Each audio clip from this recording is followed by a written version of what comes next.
Welcome to the NHL Wraparound podcast featuring Neil Smith, President General Manager of the 1994 Stanley Cup champion New York Rangers, and longtime ESPN NHL veteran Vic Morren. Together, they share no-nonsense opinions on news and issues around the National Hockey League. Whether you're a casual or diehard fan, each episode of NHL Wraparound will leave you more informed. Now, here's your hosts, Neil and Vic. Hello, folks, and welcome to another edition of NHL Wraparound. Vic Morren along with Neil Smith. Terrific show on tap today. We're going to start off with our one-timers, looking at a couple of categories for some potential award winners at the end of the season.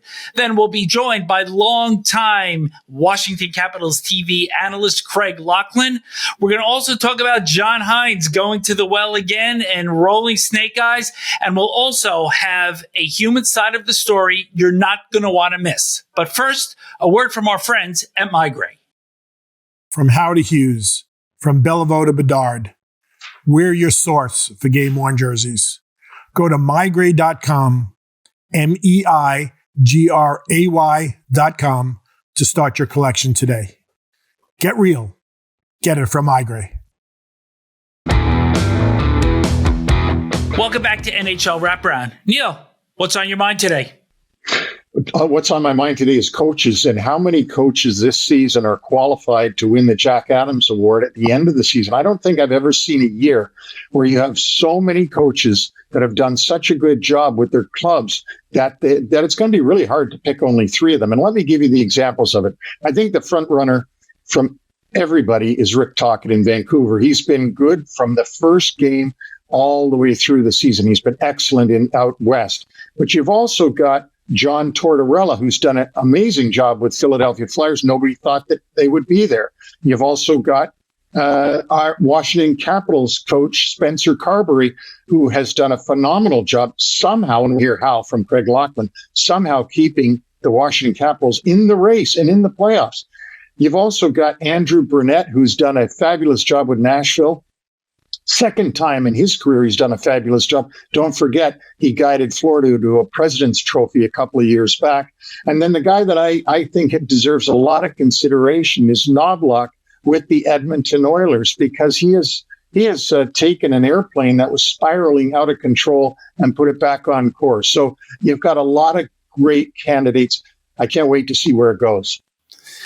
Neil, my one-timer has to do with the potential MVPs around the NHL, and I'm going to go in alphabetical order, so I'm not tipping my hand on who I think should win. First is Nikita Kucherov in Tampa. He's been in on almost 50% of the total goals that the Lightning have scored this season.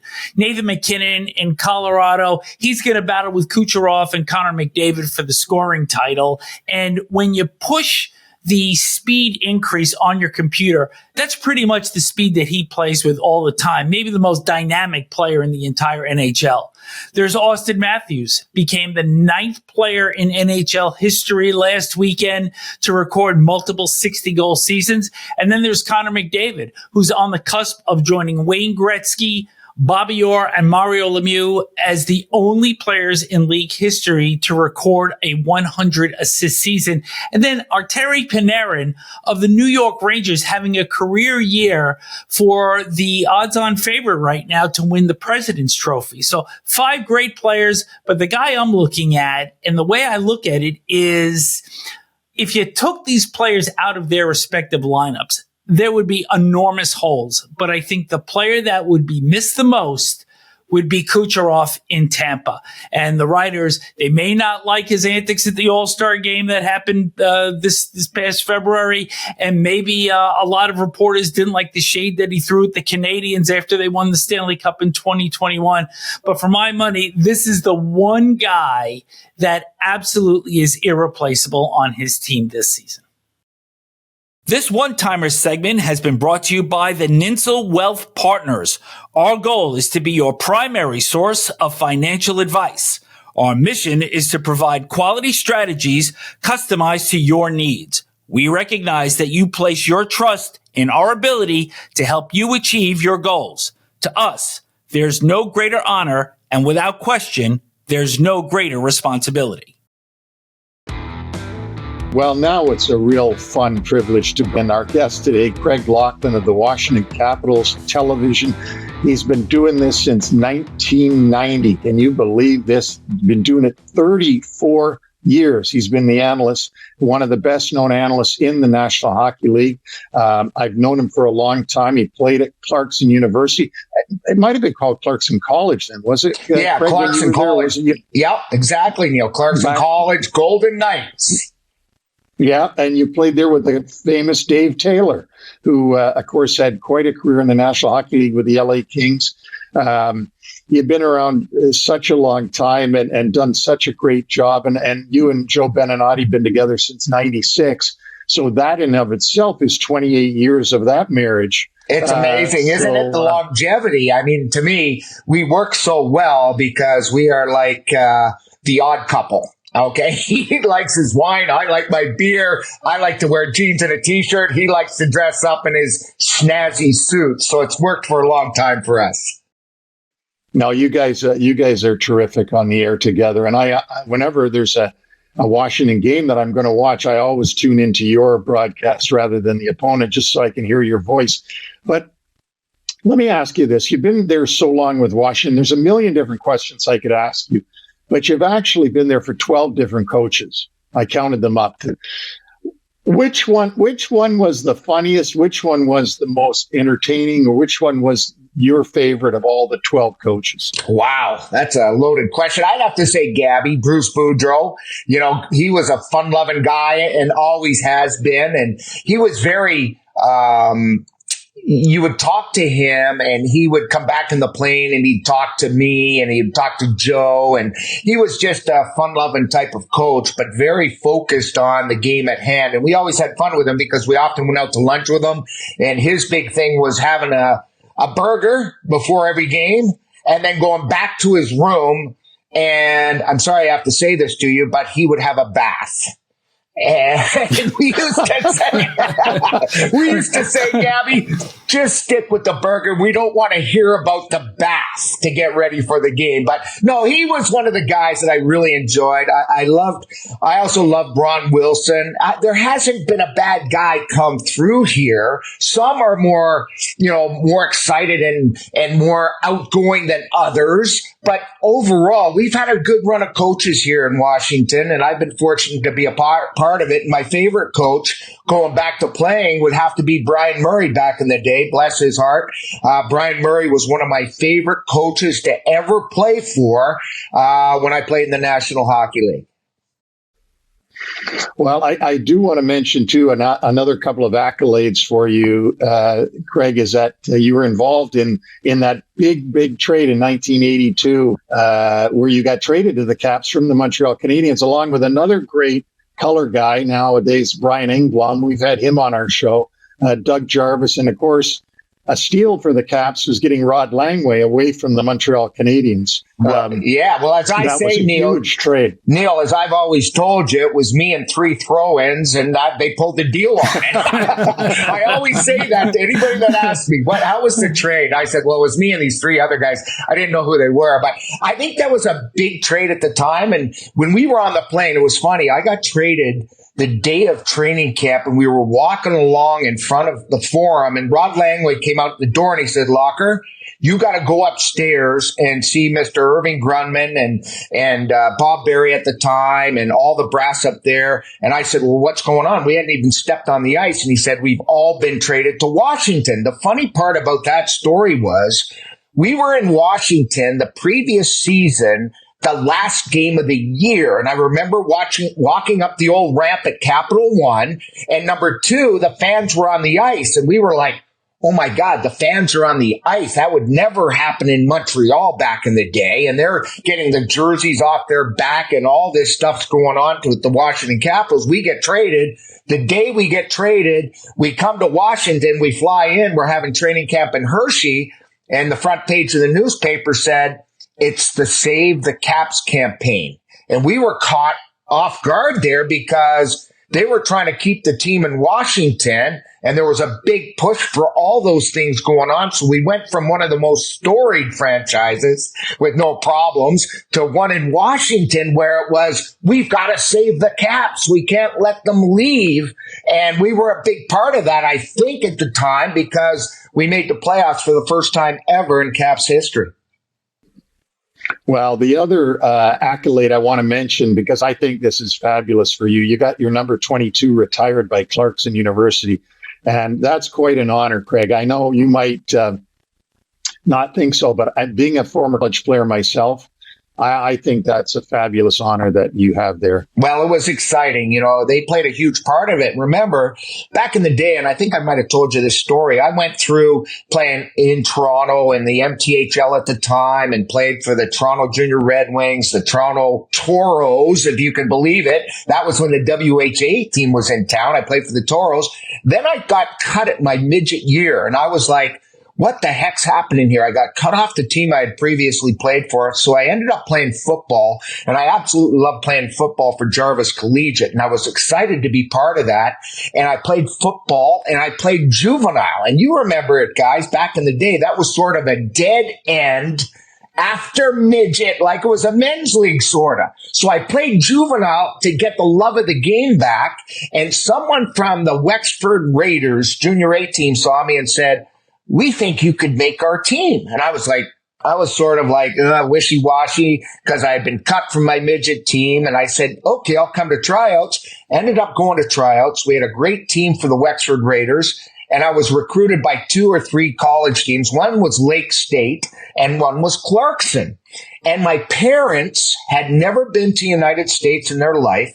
They were both farmers from up northern Ontario in Killaloe and Wabashine, and they didn't know anything about it. So the reason I chose Clarkson actually was not only they had, Jerry York as the coach, and I had known about him and heard about him in college lore about being this up and coming great coach, which he ends up being the winningest coach all time in NCAA hockey. And Billy O'Flaherty, whose brother, Jerry, was scouting the Montreal Canadiens at the time. And the reason I picked Clarkson more than anything was the fact that I could have my family, my mom and dad, come 4 hours down 401 towards Ogdensburg, cross the bridge, and be able to see me play. And that was something I looked forward to. None of our family had ever really been to the United States. So this opened the eyes of my parents. They came down a lot of weekends. And it was one of the greatest times of my life. And I was drafted my freshman year. And a funny story about that is that the guy walks in. He says, where is the press box? And you guys know a Walker Arena, this small little barn in Potsdam, New York, right? With the crazy bell at the end. My girlfriend at the time was an usher. She says, well, hello, sir. And he's wearing a derby, dressed to the nines. And he says, well, I'm here to watch this number, this number 22 or 26, this Laughlin kid. And she says, well, let me introduce you. I'm Craig's girlfriend. I end up marrying her. We've been together ever since that freshman day. And we've been together over 50 years. And the man that was introducing my wife to was none other than Ronnie Caron back in the day. And they end up drafting me. And we were sitting at the kitchen table. My dad was smoking a player's cigarette like they used to back in the day. And he said, Craig, you've been drafted. And I'm thinking drafted to the Army, drafted to wherever. And there was a small little thing, 4x4 in the back of the Toronto Star that my dad would go over the sports section every day in the kitchen on the old laminate table that sat there right next to downtown Toronto. And he said, Craig, you were drafted. And I said, wow. And that's all we knew about it. And then I got a letter, Neil, and you'll love this. The letter was from the Montreal Canadiens. Craig, we're so happy we drafted you, and we want to tell you to stay in college all 4 years, and we will check you out your senior year. So that was my introduction to pro hockey. Oh, that's great. Oh, that's wow. What a career. I got to move on with you to talk to you about your Caps because as you and I spoke on the phone when we were arranging to do this, it's mind-boggling. I mean, they have the analytics be damned, right? I mean, all the analytics are upside down on this team. I think I text you. I know that Washington's a minus 31. The highest minus I could find that's made the playoffs since the year 2000 was Detroit one year, made it at a minus 23. And I mean, they're second to last in goals in the entire Eastern Conference. So I got to have you explain to Vic and me and all the listeners, what is the magic that they've got to be able to do this? I'll tell you, the biggest point here, and I think people overlook it sometimes, is the Caps have lost huge this year. If you look at the amount of games, there's 22 or 23 games, guys, that they've been blown out by 3, 4, and 5 goals. And to me, that balloons the goals against. And the games that they've won have been of the 1 or 2 goal variety. So there you see a little bit of a discrepancy. When the Caps lose, they lose big time. When the Caps win, they win by 1 goal, or they get a great save or a power play goal. And that's been the difference, to be honest with you. So don't read too much into that, although it's a statistic that I even look at, goals for, goals against. We're playing, Buffalo on Tuesday. And when you look at that, they've got a tighter amount, goals for, goals against, goal differential. But look where they are in the standings. So, yeah, analytics be damned. But I think it's the fact that we've lost a lot of games this season. But Craig, there are other components to this also, is that the team has dealt with a lot of injuries this year. No Nick Backstrom all year. TJ Oshie has only played in 47 games. Alex Ovechkin has been inconsistent for the better part of this season. Tom Wilson will be serving the last of his 6-game suspension tomorrow night in Buffalo. So you got to look to the guy behind the bench that has really been able to pull this all together. Yeah, Vic, you make a really good point. We came into the season and I was so excited because Nick Backstrom was coming back from that hip resurfacing. I thought he looked great in training camp. So I'm going over the roster. And we all know now, defensemen are great, but a lot of teams and a lot of analysts say, hey, that team's really tough because they're so good up the middle in this day and age in the NHL. The speed, the ability to create offense is up the middle. So I looked at it and we had Backstrom, Kuznetsov, Strome, and Dowd. And I was thinking to start the year, that's not bad. If those 4 guys are healthy, they can lead the charges. We'll be in good shape in the Metropolitan Division. Then Backstrom doesn't last long. His hip flares up, can't play. Kuznetsov has his issues. He gets dealt. So now we're left with Strome as a number 1 guy. The 4th guy is Nick Dowd, is very solid, but we have to fill in up the middle. So now McMichael comes in, Lapierre comes in. And it's been an amazing coaching job because day 1 of training camp, Carberry said, we want to play with pace and speed. And I'm looking around. We weren't really built that way, guys. We were built to be a methodical, heavy, hard team.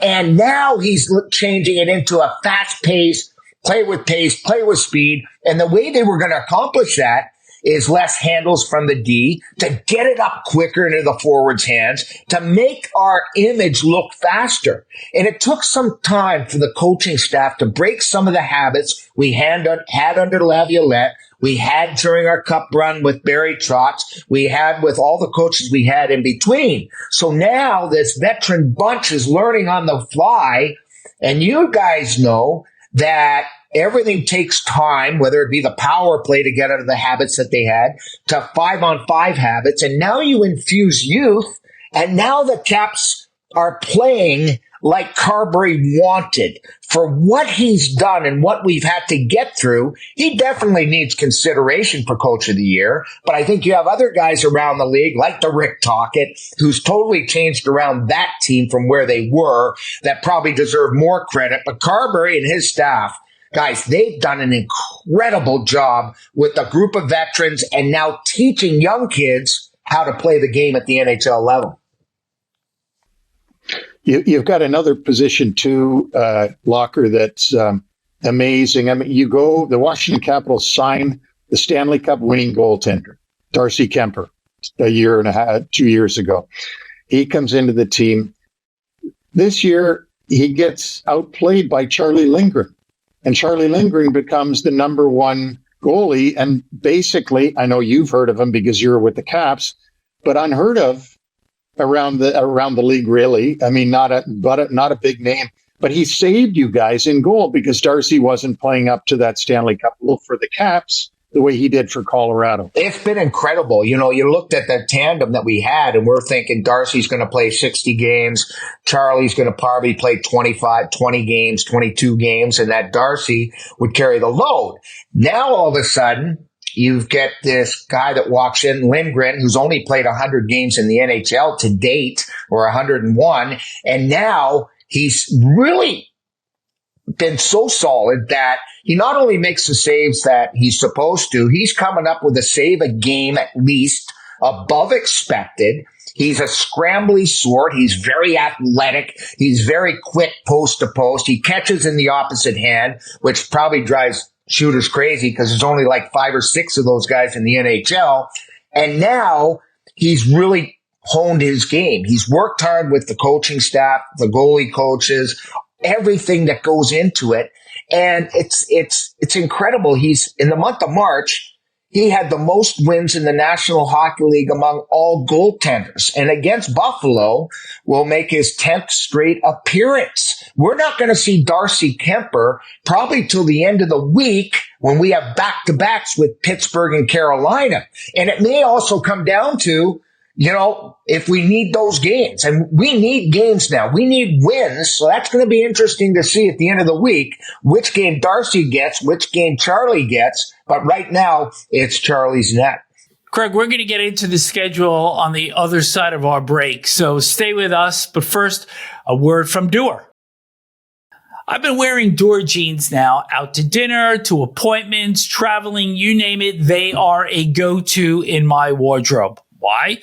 Because Duer's stretch performance denim and lifestyle apparel is designed for all-day comfort and durability. Durham's denim is antibacterial, meaning less washing. They wash well, and they wear even better. Why? Because Duer jeans are made of temperature-regulating fabrics for moisture management.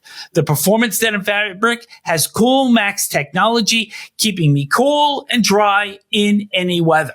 We absolutely love our Duer jeans, and we know that you will too. Check out Duer's flagship stores in LA or Denver, or shop online at shopduer.com/NHL fan. Right now, our listeners can get 20% off site-wide only at our exclusive URL. Shop DUER.com/NHL fan. Don't wait to get 20% off. Go now to shopduer.com/NHL fan. And welcome back to NHL Wraparound. Our guest has been the longtime TV analyst of the Washington Capitals, Craig Laughlin. And Craig, before we went to break, we were just talking about how the goaltenders might rotate throughout the rest of the regular season. The team has 9 games left on their schedule, and they look pretty solid in terms of making the playoffs. But where do you think this is going to end up? They play at Buffalo Tuesday night, home to Pittsburgh, at Carolina, home Ottawa, at Detroit, at Buffalo again, home Tampa and Boston, and they finish at Philadelphia. So they've had some help with clubs coming back to the pack, but they've also played well enough to get themselves into third in the Metro starting this week. How do you see this ending for this Capitals team? Well, with the schedule you just went over, Vic, I'm thinking they need 5 wins in this bunch here, because it would be 5 wins against teams they're trying to catch, like the Flyers. They're going to have some tough back-to-backs coming up. They've got 2 left, including this week with Carolina, obviously, on one night. And that's tough coming from home against Pittsburgh, which is always, it doesn't matter where the Penguins are. It's a very, very tough game because both these teams have a tremendous amount of respect for one another. And it's a great rivalry in the National Hockey League, and it will remain a great rivalry. So to me, it's a tough test coming up. But I think if they win 5, I think they're going to be in good shape. And I think what they've got to look for now more than anything, I think they want to get that Metropolitan third spot. I really do. And I think they're hungry for it. I think the Flyers seem to be ebbing up and down. And I think the Capitals have had an even keel, and they've been very good being in games, like case in point, the Boston Bruins game the other night. They could have won it. They would have been better served to get 2 points, but they still got a point going to overtime. I still think Boston's a very good team. Swayman's excellent between the pipes. So I'm excited about it. I think they win 5. We're going to get 3rd in Metro. I hope they don't sit back and rue the fact that they had a 4-minute 4-on-3 power play in that overtime against Boston. So that one was a little bit tough to swallow. But certainly, I think, from your time as a player also, that you've had a team that perhaps there wasn't a lot of great expectation. They had a struggle from behind all season long. But now once you get to this part of the season, how much adrenaline really carries you through to the end of the regular season and to end on a high note? Well, when you're playing for a playoff spot a lot, I think some teams that are already in are sort of like, even playing Boston, all they wanted to do, they were talking about fine-tuning their game for the playoffs. Capitals aren't in that mode. They are in life and death every night. What's impressed me, fellas, is more about, we know what the veterans give. We know what TJ can do. OV, Stromer's had a great year. You look at those type of guys. John Carlson celebrating his 1,000th game the other night is quite the accolade. So you look at those guys and you know what you're going to get. They love playing at this time of the year, especially Ovi. But what's impressed me is some of the young guys. We've used a lot of guys from Hershey this year. I think the experience of winning in the American Hockey League last year, doing so well this year. Now we have guys, and I'm not sure they know what they're getting into, and they're just playing and they're competing. You have guys like Lapierre, Connor McMichael playing every situation for Carberry. A lot of trust there. Alexiev, who didn't play for the first half of the season, now he's helping out the D that some of them get nicked up, some get tired. The other night it was, you have a guy come out like a Sandin. Now Alexiev has to take more responsibility. So I've been impressed with the youngsters playing at this time of year. To me, it's a good sign for the Capitals moving forward, and it's a great experience for them to feel the heat, to feel the pressure of trying to get into the playoffs, because it's like being a playoff game every single game for this team. On that note, Craig, being a GM, I always go to the long-term with a question because and I know in your role with the Capitals, you're day-to-day, you're focused on the game that's coming up that night, the next night, the night after. But you also must sit there at times and say, okay, what are the long-term prospects for this team? How are they rebuilding? Because at the deadline, they became a seller, which I thought was really wise on Brian McClellan's part. He traded people like Manthan, Edmondson, and Kuznetsov. He got back valuable assets to use for future.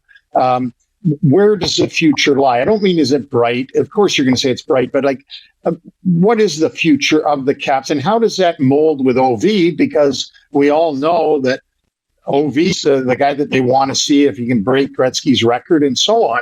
So, can you talk about that a little bit? Sure. I think you hit it on the head there, Neil, when you said there were shrewd moves at the deadline. When you look at what the Capitals have now in the cupboard, they have more draft picks, I think, the next 3 years than any other team. They have 25 picks in the next 3 drafts. Are they going to move some of them come July or, when the free agents come out? Maybe. I think they're caught in between here, but because of the way the team is played now, I think they're going to be buyers come UFA time. And I think when you look at it, we've got all these draft picks. Then I love talking college hockey, as you know, and you love college hockey too. We've got a special player in Ryan Leonard. He had 31 goals at Boston College this year, or 32. He's the #1 freshman scorer in the history of that program, outdoing Brian Giotto, who had a tremendous college career. I think when you look at the Final Four, he is going to be a bright star. The question is, as a young player, is he ready to make it to the NHL? I think about 90% of the people think he's ready to step in. So now all of a sudden you have that youthful exuberance. To me, it plays well with Ovi. Ovi's only about 47 away from beating Gretzky. So now Ovi's going to put together a 25, 28, 30 goal season this year if he gets hot the remaining part of the schedule. Now he's on track with 2 years left in his contract to beat Gretzky, but he's going to be surprised. He's going to be surrounded, guys, by what they've been looking for is speed and youth. And what Brian McClellan has done, he says, look it, I need a certain age group. That's what they're targeting. They want 25 or so. They don't want 30, 32-year-olds because they've already got all these young players ready to step up that I've already went over with you guys. That now we've got a good future ahead of us. Is it going to happen next year, guys? I don't know, but I'd love to see Ryan Leonard here next year. I think he's going to be a star. He's a top 10 pick last summer, and he's ready to play. He has an NHL grit. Now, a lot of scouts are saying the following about Ryan Leonard. He plays a lot like Tom Wilson. Well, that's a hard thing to follow, right? No one plays like Tom Wilson. Does he play gritty and grind it and do that? Yeah, but I'm not sure we can put him in that category yet. But he definitely gets some dirty goals, and 31 of them or 32 at the college level, as you guys know. Pretty impressive. And he's going to go to the Final Four, the Frozen Four, and let's see what this young man can do. Craig, we've covered a ton of ground with you on this show, but got to ask you one more thing. Want to end on somewhat of a fun note. So, we all saw Alexander Ovechkin during the All-Star break riding camels in Abu Dhabi, and and you have covered his entire career from start to finish. Is there a particular fun story about him that our listeners would just love to be able to hear? A fun story about Ovi. Wow. There's a lot of them. Obviously, the Stanley Cup celebrations blew me away. What he did, diving into the water, doing all those type of things. Ovi's interesting. The one thing that I've learned from Ovechkin, and this, a lot of fans, as you get older, and you guys know that, I was laughing with somebody the other day. I said, you know what? I didn't like to practice when I was older. I just thought it just wears on you the length of the season. You see Ovi every day, and I've seen him every day. Number one, there's a smile on his face, and every time I ask him, I said, Ovi, you want to go to practice? He says, yes, I want to practice. Even at his age now, he wants to be on the ice. Even if it's a short, quick skate, he gets his body going. He feels great about it. But I think diving into the pond outside a restaurant in DC in the Stanley Cup playoffs when they won it was the highlight for me. Meeting him, and not meeting him, but seeing him at the Stanley Cup parade, the way the boys started the day, and midday he's in great form, and just a big hug and just the smile and just the way I think the fans endear this guy is my best story for Alex Ovechkin is how much he is beloved. And I told Neil the story before. We pull into town when he was, probably the young guns here in Washington, which was Ovi, Semin, Mike Green, Nick Backstrom.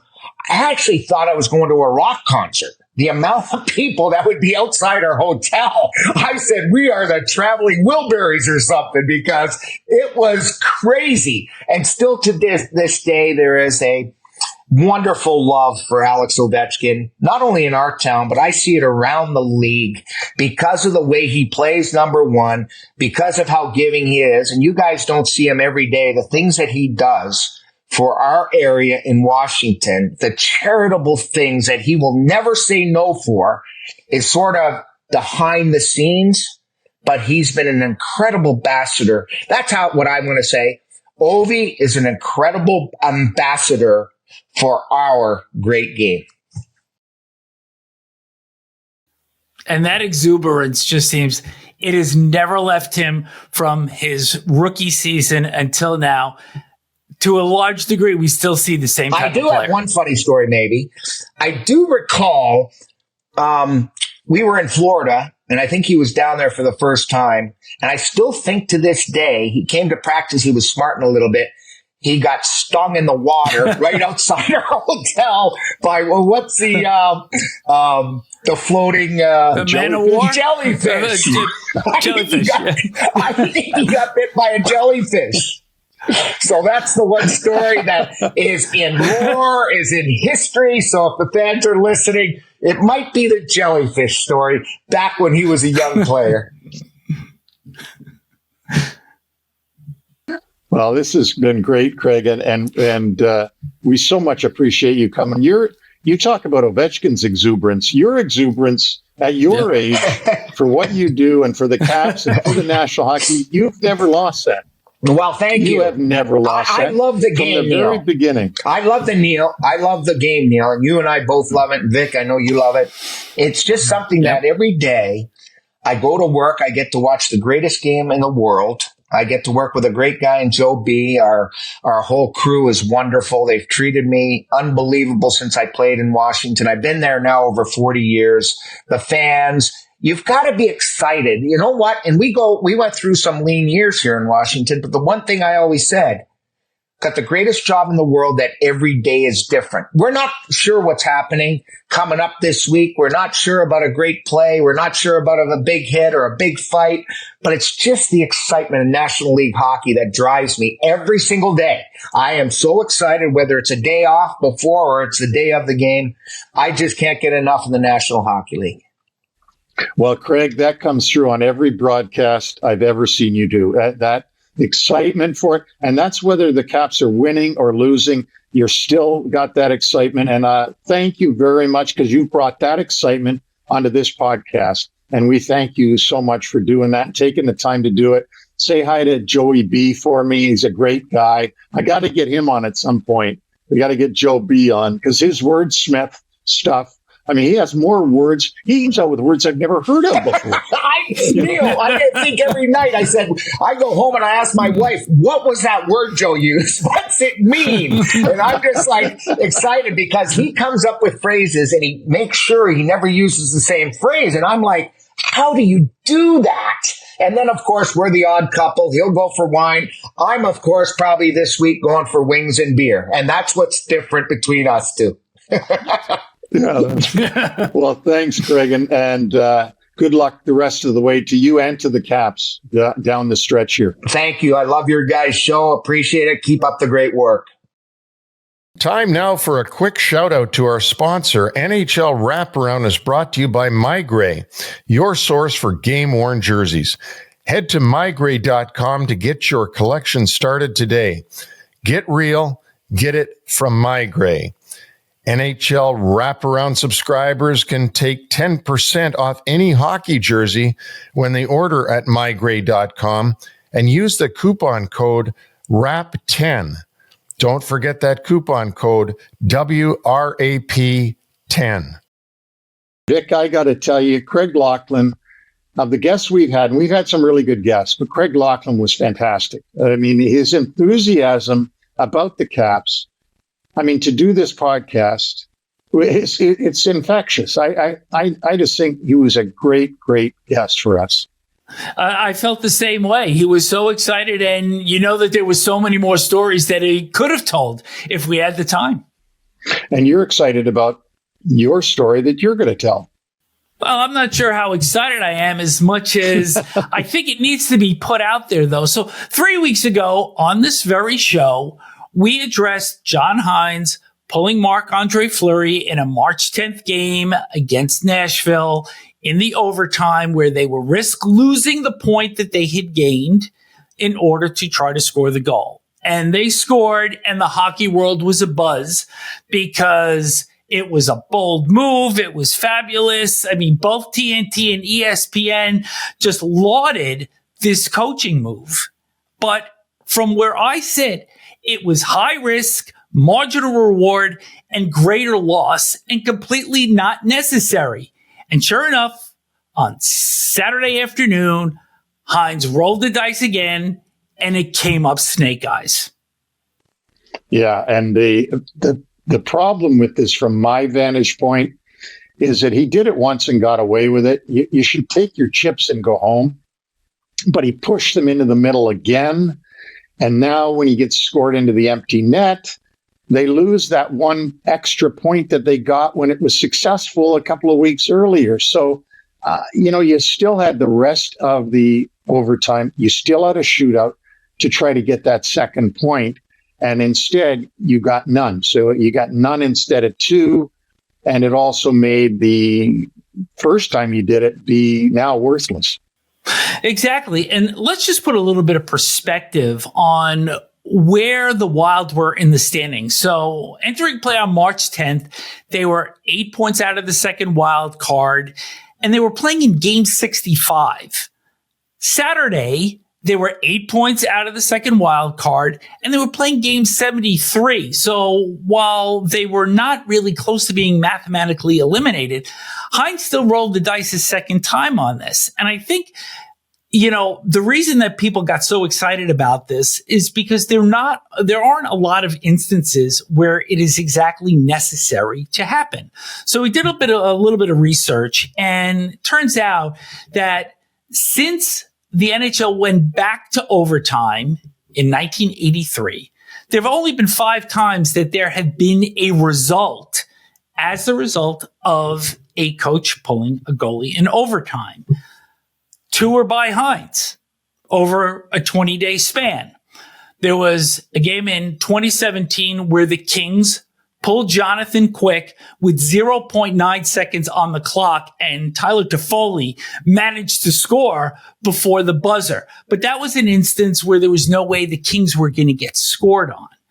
But the other 2 instances is really where you would pull a goalie. And that is when you have to win to avoid being eliminated. So the first time came in the year 2000, and Vancouver was trailing Edmonton and needed to win, not tie. And they wound up getting scored on into the empty net by the Oilers, who they were playing that night. And then 3 years later, the Kings were 14 points back with 7 games to play. They were in Columbus. They were playing in overtime.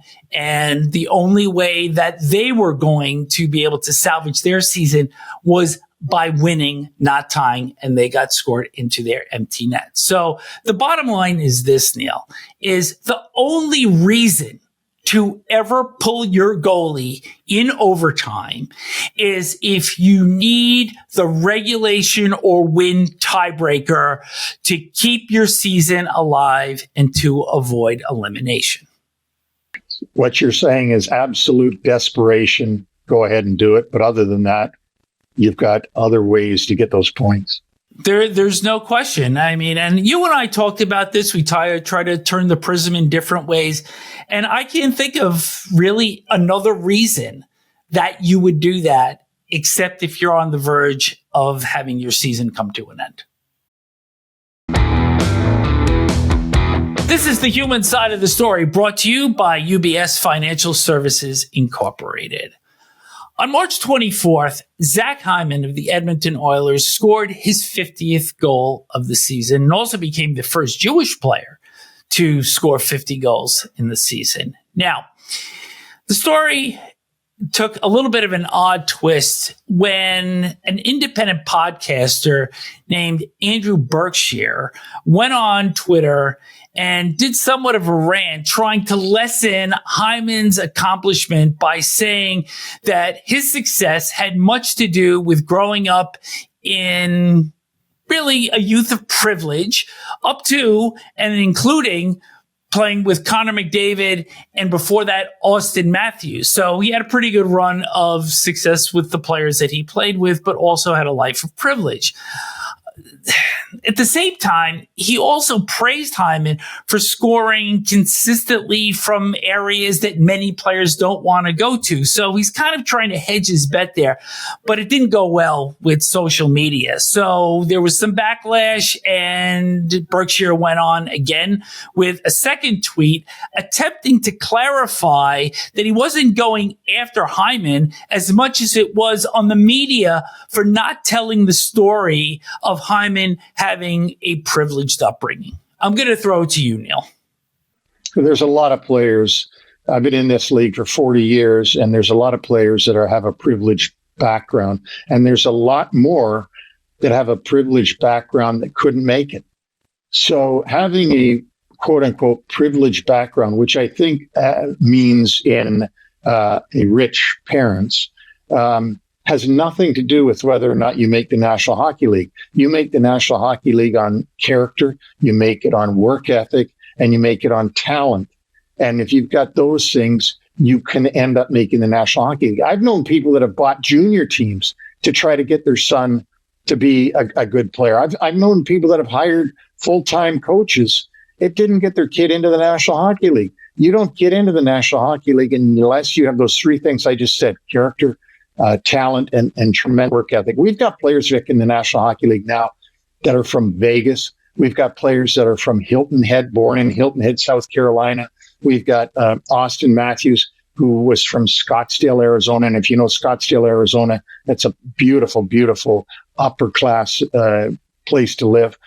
Nobody's turning around and saying that the reason why they're doing so well is because their privileged background. I have a sneaking suspicion, and I'm not going to say it, but I think there was an ultra motive behind this, and it's distasteful to me. It is. And let's face it, you know how many players have scored 50 goals? How many different players have scored 50 goals in the NHL? I do. Right. Okay. 100. It's exactly 100. And every single one of those players has taken a different path to the NHL. They've been privileged through their talent, maybe through the fortunate of having well-to-do parents, but every story has one thing in common, that in order to get to the National Hockey League, you have to work hard and you have to produce. And in order to stay in the National Hockey League, it's the same formula. You have to keep working hard and you have to keep producing. And Zach Hyman is certainly one of the examples of that. He certainly is. And the way he plays the game, he plays it on hard work. But that's it for us for today, Vic. And I'm going to give a shout out to our sponsors, to MyGray, UBS, Doer Jeans, and Ninsol Financial Partners. Thanks to the listeners, of course. That's the most important part. Send questions or comments to nhlwraparound@gmail.com. Join us next Tuesday for more NHL discussion when we talk about my old team, the New York Rangers, and our neighbors to the north, seeking their first Stanley Cup title in 31 years. Looking forward to seeing you then.